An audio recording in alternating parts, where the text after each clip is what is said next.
बैठी है हाथ बन के अर्ज करांगा बाबा जी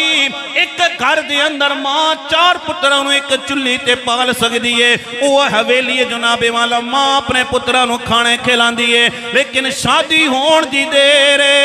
असी कहंदे आ साडे बर्तन वखरे कर देवो ना साडा घर वखरा कर देवो ऐ अम्मा तेरियां गल्लां मेरी जनानी नूं चंगियां नहीं लगदियां ने बाबा तेरियां गल्लां मेरी घरवाली नूं चंगियां नहीं लगदियां ने भाई सजना ख्याल कीता करना